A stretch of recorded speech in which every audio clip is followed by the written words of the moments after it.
And something else that was quite shocking, and I will give you, I will let you explain this, because there is a sentence where you say that we were there painting mosques for the media, building water wells for the media, building schools for the media, building clinics for the media, etc. Well, can you please explain why? Why were you doing that for the media, and what does that really mean for PRTs, provincial reconstruction teams? It's very simple. I mean, we were there to reconstruct Uruzgan. First of all, I said it before, there was nothing to reconstruct, but still we had embedded journalists. We had journalists that we took with us. They were only allowed to write what the military okayed. So everything they wrote had to be vetted. Whatever didn't suit the military was crossed out, and they were simply told that if you don't write what we want you to write, you're not allowed to come back. So lots of journalists, they put aside their principles and wrote more or less what they were dictated to write or not write.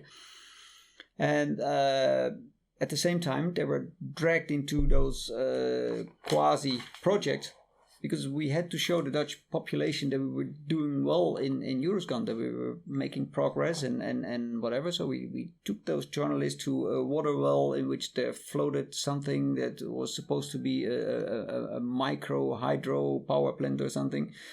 Oh, you can't get power out of a shoebox, but didn't matter. I mean, there was something in the water that made a movement, and journalists wrote about it that it was a micro hydro power plant, and so we were basically doing all those projects for the media, in order for the media to write articles about it and put in print that we made progress in Uruzgan, which we didn't, because painting a mosque, I mean, you can build a building and say that it's a clinic, but it isn't, as long as you don't have any doctors. And I think you should start with that and allow, for example, bright Afghan people to go to an American or a Dutch university to become doctors or something. That would be helpful when those universities are not in Kabul. I mean, if there's sufficient universities in Kabul, you don't need to drag oncoming doctors to the Netherlands. But for example, if there are no good universities in Kabul, bring talented people to Holland and make them doctors, send them back, and they will build their hospitals. Don't worry about that. They will be quite capable of doing that. But just to select a Kuala, an Afghan building, paint it white if you manage, and say that it's a hospital, in my opinion, it's a bit ridiculous. And I think if I could take like 1 million Dutch people to Afghanistan and show them what we call hospitals, that they will say, well, it's a building. It's nothing but a building. It's not a hospital. But at the same time, we took our media, our journalists, to certain buildings and told them, well, this is a hospital we built. And those journalists, they wrote to their papers like, okay, we're building hospitals, and there's a lot of progress in Uruzgan, which, to my opinion, was ridiculous.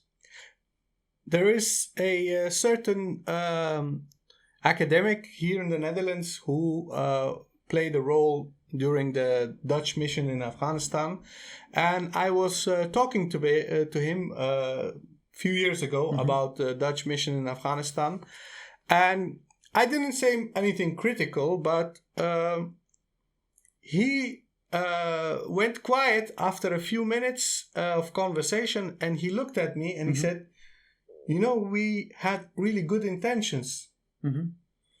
And what stuck with me is that he said we had really good intentions, and I tried to understand why is he saying that. I haven't even said anything critical. Obviously, I am very critical of those missions. But he went quiet and he said that. And then I didn't ask anything because it was an awkward situation, but I tried to understand why would he feel necessary to tell me that the mission in Afghanistan, we had good intentions. What are those good intentions according to you? I think the Dutch had good intentions, but I mean, what will you do with good intentions? I mean, what is that? I mean, you should have a plan. If you the road to hell is paved with good intentions. Oh yeah, and thickly paved, but it makes no sense. I mean, if you send an army to a country, if you spend billions of euros on a certain operation, you should at least have a plan, and that plan should be solid, and that plan should have contingencies, and there is a lot to a military operation. And in Afghanistan, we had none. I mean, we just went there with good intentions. Oh, that's ridiculous.